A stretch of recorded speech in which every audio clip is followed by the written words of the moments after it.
Good afternoon. It's good to see so many of you here. We still have a few folks who are making their way in, but out of respect for your time and for those joining us online, we are going to go ahead and begin. So I'd like to officially welcome you to the State of the City event. It is my pleasure to welcome you on behalf of Mayor Jim Langfelder, our presenting sponsor, the Commercial Real Estate Network of the Capital Area Realtors, and the Greater Springfield Chamber of Commerce. We are certainly glad that we're able to gather in person today with more folks than we have in some time. And we're certainly eager to hear from the mayor as he discusses with us today the state of our city. As I begin, I want to say thanks to the Commercial Real Estate Network for their presenting sponsorship. They've been doing this for us and with us as a partner for a number of years. I'd also like to say thanks to our premier sponsors, Comcast US Bank, our partner sponsor, which is Memorial Health System, as well as our table and supporting sponsors that you'll find in the program that was in your seat. And for those of you joining us online, it was emailed to you earlier today.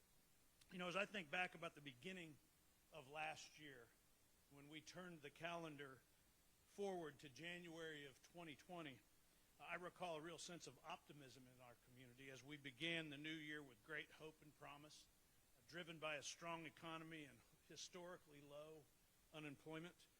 We had no idea we would be blindsided by a storm, the likes of which we had never seen before.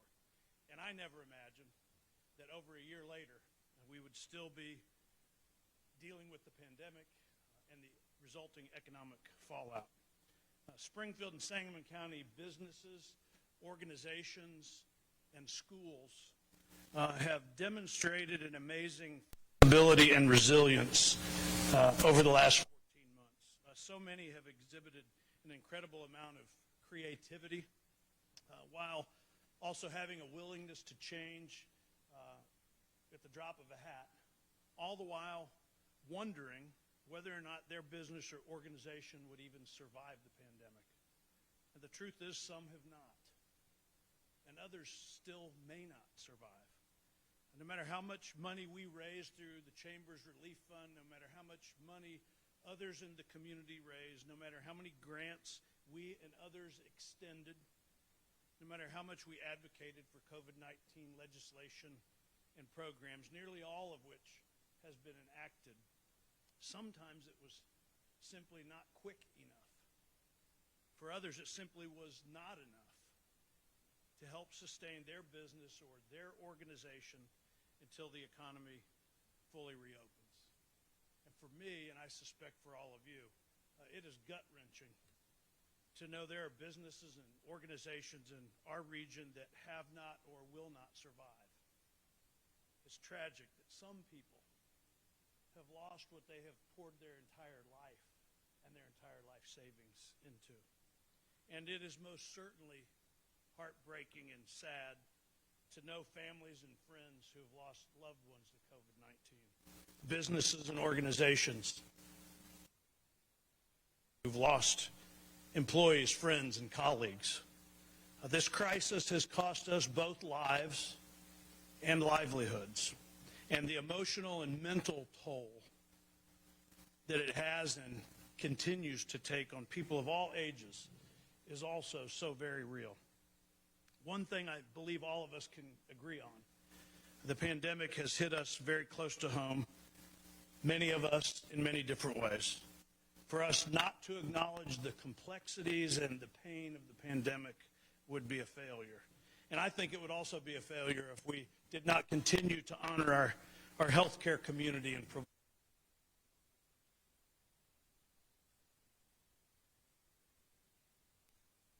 lines every single day, have given everything they have to make sure that those who needed to be cared for have been cared for, and they continue to do it every day.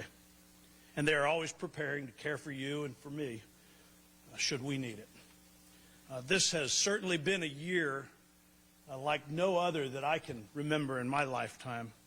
You know, no matter your profession or your place in life, we have all been forced to respond to the pandemic, learning to live and do things differently, and if we're honest, even when we didn't want to. But now, finally, after 14 months, The light at the end of the tunnel is growing a bit brighter. There is probably more hope on the horizon today than at any time over the last 14 months.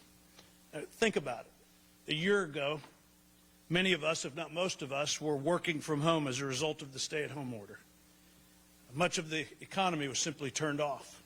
Gatherings such as this could not and were not happening. For example, this event, which is always held in May, was postponed to September of last year, and when we were able to have it, we could have no more than 50 people in the room and many others joining us online. Now, given the availability of the vaccine, and I would encourage you to get yours if you have not, decreasing cases and expanded guidelines, we're able to be here with over twice as many folks in the room and still many others joining us online. And while I would prefer, and I suspect a number of you would prefer, for us to be in normal times and have the 400 or so folks that are typically here for this event, I am certainly pleased, and I trust that you are as well, that in 2 days we move to the bridge phase, which is a phase that will loosen restrictions even more and bring us one step closer to phase 5 of the Restore Illinois plan, the full reopening of our economy with no capacity limits.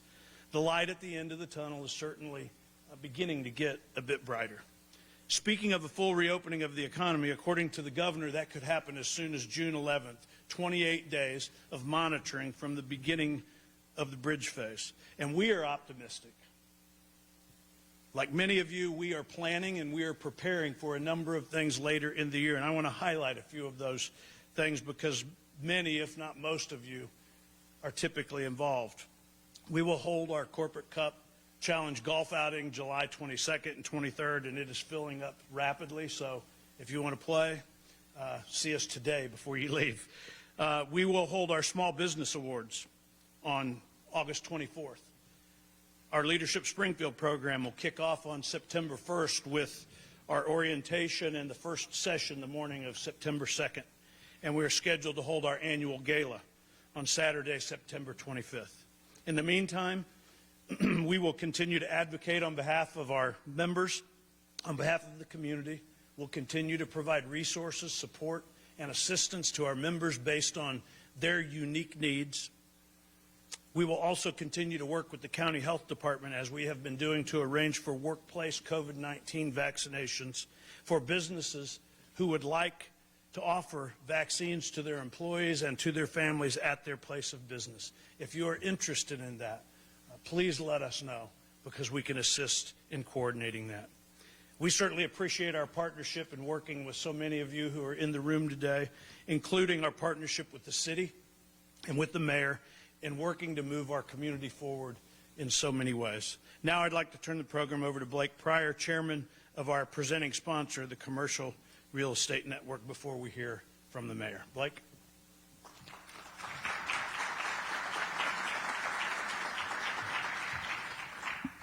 Thank you, Chris. As Chris said, I am Blake Pryor, this year's Commercial Real Estate Network, or CREN, chairperson. I'm very pleased to be here. It's nice to see all of your smiling faces. Well, I assume you're smiling. But yeah, Chris made a lot of great points about some of the things that we've faced in the last year and how it appears imminent that we're coming out of this in the next several weeks. This is our 15th year sponsoring this event, and we probably plan on doing it 15 more years. We're just grateful to the city and to the greater chamber, Springfield Chamber of Commerce, for having us yet again. If you're familiar with CREN, it's a group of licensed professionals in commercial real estate who work with buyers, sellers, tenants, and landlords in commercial property transactions. The mission of CREN is to promote the cooperative transactions of these said commercial real estate deals with professional conduct, education, information, networking, and the open exchange of timely and accurate information. This is a group of people very, very passionate about the success of Springfield. I think that's why we're all here, because we're passionate about Springfield. They know everything about Springfield, and I mean everything about the history of business in Springfield. CREN has evolved a lot in terms of new membership and things over the years, which is exciting, as it's a reflection of genuine interest in the development of business in Springfield. CREN would not be possible without our original group of commercial brokers, some of whom I know are here today. And I personally value them very much and have leaned to them on several issues that I've faced in my career. And I hope all of you have had the chance to do that as well. CREN members are experts in their fields. They continue to navigate the transaction process many, many times.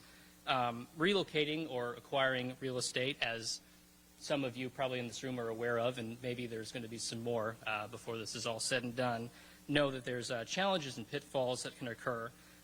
It's complex, it's time-consuming, and it's also infrequent. So having somebody who's been through the process many times as an advocate on your behalf is really a thing of greatness. So with that, I'd like to get to the main event, which of course is introducing our mayor of Springfield, Jim Langfelder. He is a lifelong resident of Springfield, and he first took office in May of 2015. He was reelected in the spring of 2019. Since becoming mayor, Jim Langfelder has extended the downtown TIF district for the second time since its creation. That's the first time that's ever happened in the state of Illinois. This extension has allowed growth and redevelopment in Springfield's downtown, including providing funding for the Realtors Bicentennial Plaza, on which I've walked many times, the installation of the new underground storm sewer system along the Y block, making it development ready. Hope to see that sometime soon. Funding for the new downtown Enos Park YMCA, which I've not been to, but I've heard is an immaculate facility. The center at 501, which houses the Greater Springfield Chamber of Commerce, and the Springfield Commons project at the corner of 5th and Monroe. Mayor Langfelder's focus has been on the Springfield rail improvement projects, moving trains from the 3rd Street to the 10th Street corridor. His administration partnered with the Governor's Office, the Illinois Department of Transportation, other community leaders, and our representatives in Washington, D.C. to secure funding and to keep the project on track for its completion by 2025. In his first term, Mayor Langfelder faced navigating Springfield to 2 years without a state budget. 8 months into his second term, he was challenged with leading our capital city through the aforementioned worldwide health pandemic. We heard from the mayor in September at the last State of the City that was mostly remote, right before the next wave of COVID-19 cases really took a spike in Sangamon County. 8 months have passed. We're here now, and we're looking forward to a potential, I'll modify that and say imminent return to a new normal. So I want everyone to join me in welcoming Mayor Jim Langfelder to the stage.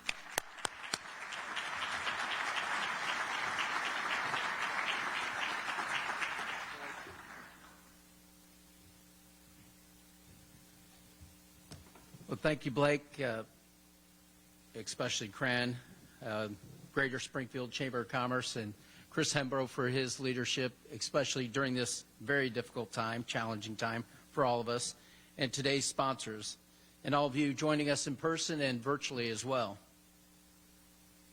I'd also like to acknowledge our members of the director or city council. I should start at the top. I believe Alderman, our newest Alderman, might be here. Roy Williams, if you'd please stand to be recognized, as well as Joe McMenema. I think he was on the list to be here. Yep, my Mayor Pro Tem, so thank you. Any other city council members or elected officials? It's a very busy day, so they're probably virtual. Also, my directors, I'd like them all to stand, if you would please. You have LaShonda Fitch from Oak Ridge Cemetery, Scott Dahl from Convention Visitors Bureau, Phil McCarty, OBM, Juan Huerta, with the Community Relations, Julia Frevert, the Communications Director, Jim Zirkle, Corporation Counsel, and I'd really like to recognize Chief Winslow. He's selected as Police Chief of the Year through the state of Illinois by the Illinois Police Chiefs Association, a 1,200-member organization. He's #1 in the state of Illinois. We can't thank you enough for what you do and what the men and women of our police department do. And, you know, on a melancholy note, my chief deputy mayor, Bonnie Drew, she served nearly 30 years in city government. We started in the treasurer's office, and I brought her with me, kept her on, by the way, and then brought her with me to the mayor's office, but she's retiring at the end of this week. So thank you, Bonnie, for your great service to the citizens of Springfield. And one individual that's not necessarily part of city government, but she does a lot of great work for the city of Springfield, is kind of a, you know, flies under the radar at times, but she houses thousands of people, nearly thousands of people in Springfield, and that's Jackie Newman, the Springfield Housing Authority Director.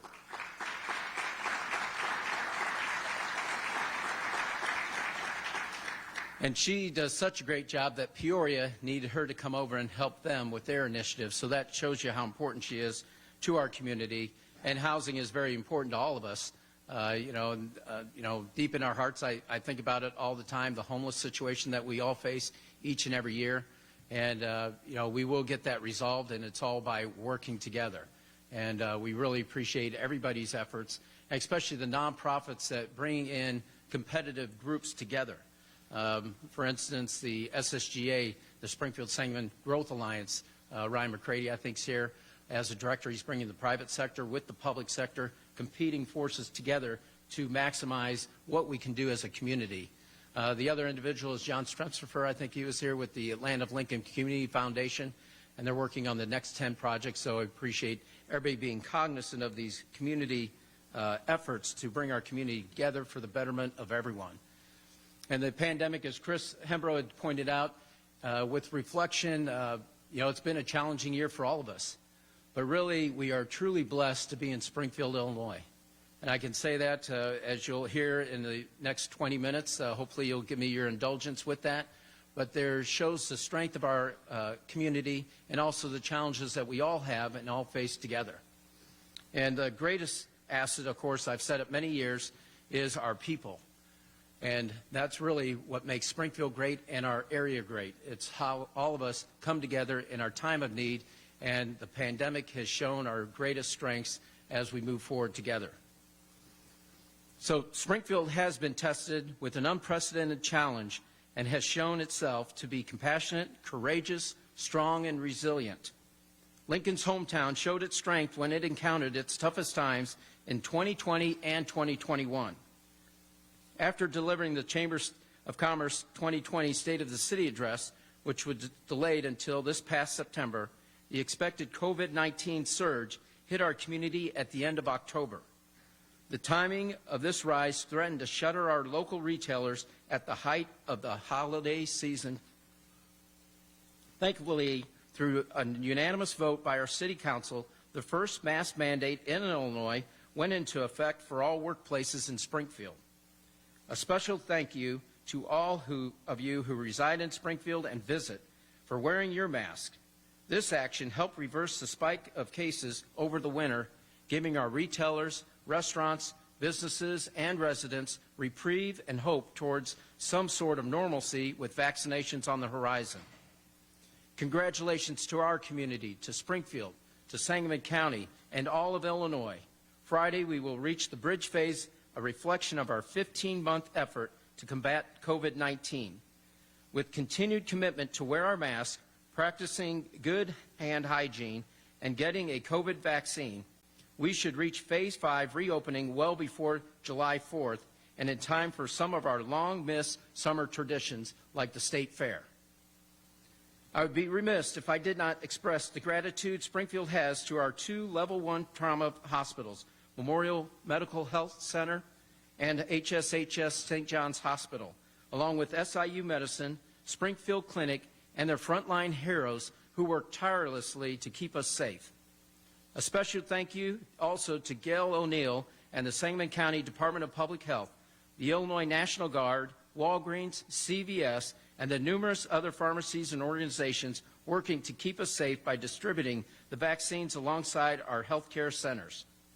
By working together toward a common goal, protecting our citizens' health and well-being, we have shown Springfield's compassion, courage, strength, and resilience through the toughest of times. Even though Springfield is strong and resilient, the tough challenge of the pandemic left foundational scarring that only can be healed with working together with respect, truth, and understanding. By beginning with our greatest asset and the future of this community, our children. This is also our most vulnerable population. After more than a year of Zoom, I was able to visit Franklin Middle School and talk with teachers and students in person this week. Thanks to our citizens' support for the penny sales tax for education, Franklin Middle School is the first school in a long list of overdue transformational renovation projects for School District 186.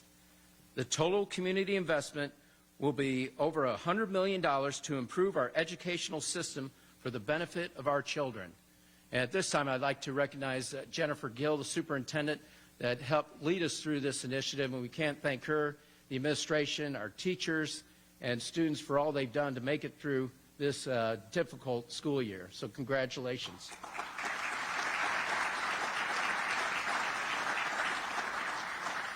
And when I say school, I mean all schools, not just public, but private as well. So thank you to all of them. One reality that the pandemic reinforced was the value of education and our dedicated teachers. When I asked students how many were glad to be back at school in person, every hand went up enthusiastically, unlike when I was in school.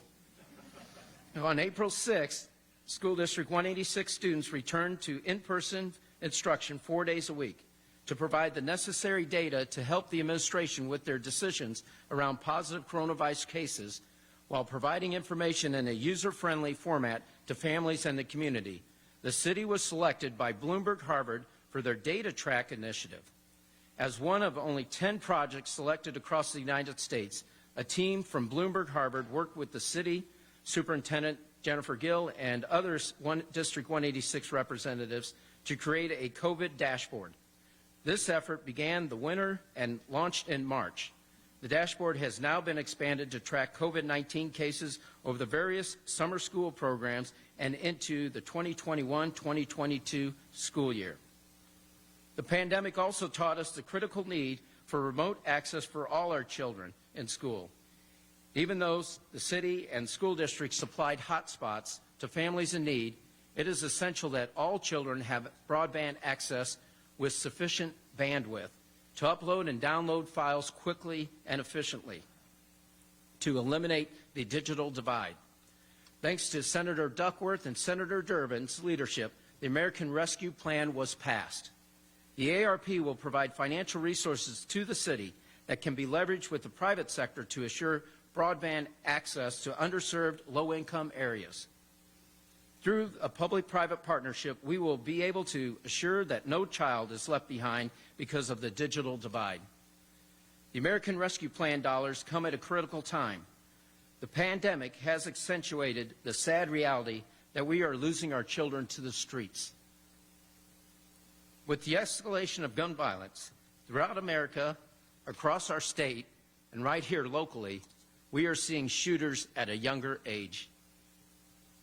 When I was meeting with a group to discuss the issue of gun violence and what can be done, a person posed this question. Do you know what the East Side sees from the city? Police. That's all we see. We don't see investment. We see police. To me, that rung like a bell. The individual went on to say that when he grew up in John Hay homes, there was a teen center, and then he could go across the street to the city's recreation department center and the Boys and Girls Club. These facilities were a safe haven that provided adult supervision with positive structured activities. Now all that remains is the Boys and Girls Club. We need to stop our young people from being drawn into the gangs. We need to provide structured activities after school and throughout the summer. That is why the city is working with the Springfield Park District and others to activate spaces. One primary core area is Comer Cox and Chamberlain Park that is anchored by Salvation Army's Community Center, the Boys and Girls Club, and other potential facilities. With private and public sector investment, this core area will be transformed into a teen empowerment zone. This will provide a safe haven along with structured activities like the city, the county, and Hanson's Grow Our Own program that will keep our young people on a positive and productive path forward in life. Another successful program that helps develop future workforce talent within the East Side community is Calvin Pitt's Bone Training Institute on South Grand Avenue. The Institute provides multi-craft core trades training through housing restoration. The City of Springfield is going to help accelerate and expand the Bone Training Institute model of workforce trades training to rehab houses that may otherwise be demolished due to the continuation of neglect. The end result is a pathway to a living wage job through the construction trades, restoring deteriorating housing stock and rebuilding our neighborhoods, and providing affordable housing opportunities. Another local initiative that highlights outstanding workforce training is Lincoln Land Community College, my alma mater. Last week, it opened its $20+ million career agricultural center. Agriculture is the #1 industry in Illinois, and Lincoln Land Community College has taken their ag training to the 21st century with high-tech simulation labs and Harvard model school classroom settings. This time I'd like to recognize Dr. Charlotte Warren from Lincoln Land and congratulate her and her Board of Trustees for all they've done to bring us forward in the workforce initiative. Thank you very much.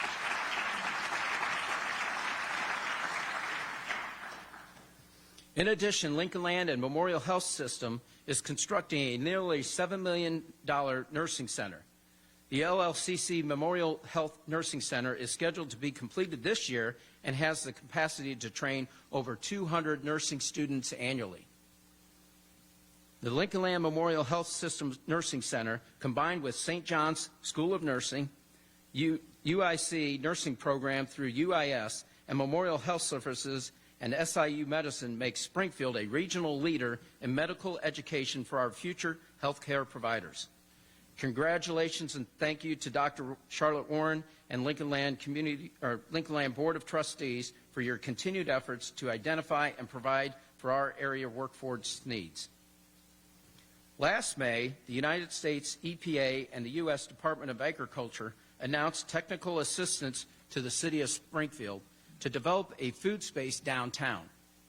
This will boost economic opportunities for local entrepreneurs while promoting clean air, safe water, open space, and healthy food choices.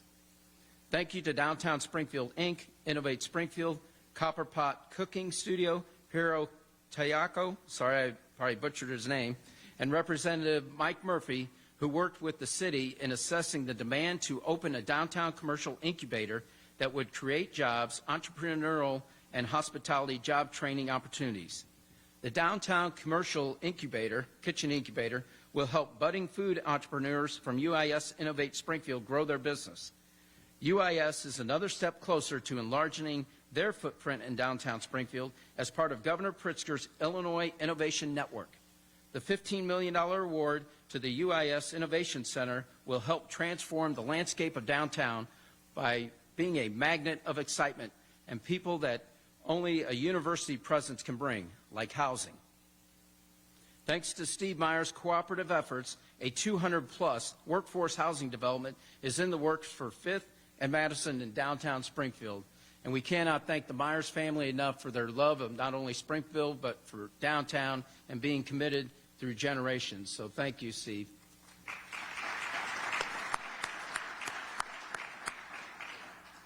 The other major housing project that is back on track and moving forward post-pandemic is Poplar Place. Poplar Place was one of the focus areas in Governing Magazine's Disparity Report. In partnership with the city, Related Midwest will convert the dilapidated planned unit development from duplexes into 75 single-family homes, including outdoor amenities. The city will work in partnership to modernize the roads and bury the power lines. This life-changing improvements will make one of Springfield's most dangerous neighborhoods a safe place to call home. Through various federal administrations, we appreciate the unwavering efforts of Senator Durbin and Senator Duckworth, Congressman LaHood and Congressman Davis, and other elected officials along the way, because we can see the light at the end of the tunnel for rail consolidation by 2025. The recently completed Ash Street Underpass was selected Project of the Year by the Illinois American Public Works Association. Currently under construction is Laurel Street Underpass that will open in July of this year, and 5th and 6th Street Underpasses upgrade work will be completed by next year. Planning also has started for the the construction of South Grand and Cook Street Underpasses will begin this year and will take 2 years to complete. Planning is also started for the final leg of the project with the Intermodal Hub, Transportation Hub, and Activity Center, along with Madison and Jefferson underpasses. A special thank you to handsome professionals, especially Jim Mole, who has ushered us the entire way, and Nate Bottom, the city's Public Works Director. Many capital improvement projects that move our city and area forward would not be possible without the support of federal and state government. As mayor of the officially nonpartisan city council of the capital city of Illinois, I can say, regardless of party affiliation, our legislative representatives are engaged and attentive to Springfield's needs. This month, the U.S. Department of Energy has selected the University of Illinois Prairie Research Institute to conduct a pilot carbon capture technology utilizing CWLP's Dolman 4. The Department of Energy allocated $47 million for this final phase of the project, in which Governor Pritzker and the state of Illinois have committed matching $20 million. This has been named the largest carbon capture test project in the world. This effort will be a benefit for the environment and for the economy by opening up new markets through the reuse of CO2 and coal fly ash. Lead line replacement is also a focus for City Water, Light and Power. The Illinois EPA has funded nearly $5 million to replace lead lines impacting 700 homes. This initiative began in August and will be completed in 2023. In recognition of our commitment to effective urban forest management, Springfield was named Tree City USA by the Arbor Day Foundation and also received a Tree City USA Growth Award for demonstrating environmental improvement and higher level of tree care. This year, the city, in partnership with the Urban Forestry Commission, gave away nearly 500 sapling trees to residents and pledged to do the same over the next 5 years while planting 500 additional trees each year. In doing so, we will have replaced the over 3,000 trees destroyed by the emerald ash borer. We never know what today's investment will bring tomorrow. In 2016, the city was approached to invest $30,000 in a semi-pro golf tournament called the Web.com Tour that people speculated would only be around a year or two. Thanks to the efforts of Executive Director Kate Peters, the Web.com Tour has grown into over 2,000 hotel room night stays annually, and yesterday it was announced that Memorial Health Systems has agreed to be the title sponsor for 5 years, joining LRS as a presenting sponsor. Congratulations to all involved. Unlike other Convention and Visitors Bureaus, the City of Springfield's Convention and Visitors Bureau was able to work through the pandemic because it is a department of the city. Through the steady and unwavering efforts of Director Scott Dahl and his team, Springfield's Convention and Tourism rebound recovery will be next year instead of 2024 like other Convention Visitors Bureaus. Currently, the City Council is considering a partnership with Legacy Development to bring along a long-awaited sports complex near Shields. Typically, government is asked to take all the risk with sports complex developments. With this project, the developer has agreed to take the risk while the city's participation is tied to the success of the development and a portion of our hotel-motel tax dollars generated from tourists and visitors to our great city. Having the $65 million Legacy Sports Complex will complement Shields development, Route 66, and of course Abraham Lincoln to make Springfield a regional tourism recreation destination. If you have not heard, Springfield is designated as the #1 city post-pandemic. Some of the metrics used in the scoring criteria were healthcare services, density of the area, our ability to work remotely, and affordable housing. We are determined to make all of Springfield #1 post-pandemic. For our immediate needs and to continue to move forward through the pandemic, I am happy to announce that Springfield was selected to receive a Harvard Fellow that will help review and analyze our dilapidated housing and vacant properties. Megan Willis will help us assist and analyze our process and join the city for 10 weeks beginning in June, and will be working with various departments to help improve the city's process, assuring that dilapidated housing and vacant properties are reestablished to a useful purpose to build up neighborhoods in a more timely process and manner. With City Water, Light and Power Electric Fund finally being stabilized, we will be able to reassess our business rates next year. We will also be able to move forward with smart street lighting so all neighborhoods are properly lit for safety. In addition, we have refinanced our water bonds. This will put us in a better position to upgrade all our water meters, so smart meters, to more accurately gauge water usage and detect any system issues faster. To be a thriving city, we need to continue to build upon our recreational needs and connect our community better. That is why we partnered with the Springfield Park District to improve parks in TIF areas. We also are working to develop a bikeable pedestrian pathway that would connect other parts of our community, like South Grand to Comer Cox Park. However, we cannot do this alone. As I ended my speech 8 months ago, here are 5 takeaways you and others can do to make sure we recover well and become the #1 city post-pandemic. Number 1, with the state employees working remotely, the pandemic has been doubly hard on our downtown businesses. Please make every effort to visit and patronize places downtown each month. Now more than ever is number 2. Now more than ever is the time to support local businesses as much as possible. Not only COVID, but the Amazon effect has a great impact on our brick and mortar stores. Whenever possible, shop local so we can keep our neighbors employed, our small business economy moving, and generate sales tax dollars for the city services that we all want and deserve. Number 3, become actively engaged in our community through the city's ward plan meetings this upcoming May, at the end of this month, and in June.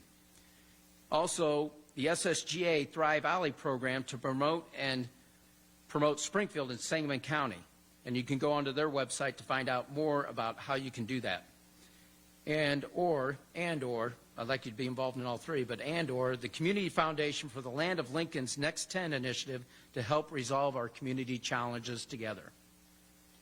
Number 4, listen to one another, especially those with alternate viewpoints. Be respectful in disagreeable times and try to gain a true understanding of the other person's opinion to resolve issues and differences. And lastly, but not least, please be cognizant and respectful of everybody's well-being by wearing a mask until the order is lifted, and keep our social distance. And once it's lifted, don't be surprised if it comes back next winter, so we can keep our businesses going and we keep everybody healthy and safe.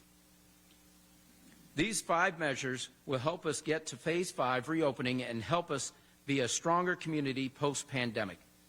Always remember, let's make today better than yesterday and tomorrow better than today.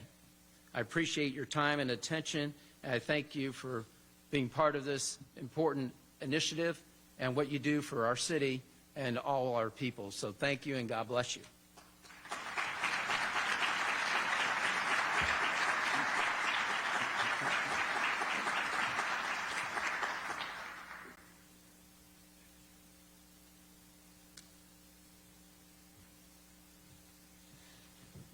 Mayor, thanks for your remarks. We appreciate your time and being here with us to lead us today and into our future. As we wrap up, I want to take just a quick moment again to thank Kren. We certainly appreciate the partnership over the years and look forward to future years together. We also want to say thanks again to our premier sponsors, Comcast, U.S. Bank, our partner sponsor, Memorial Health System, all of our table and supporting sponsors.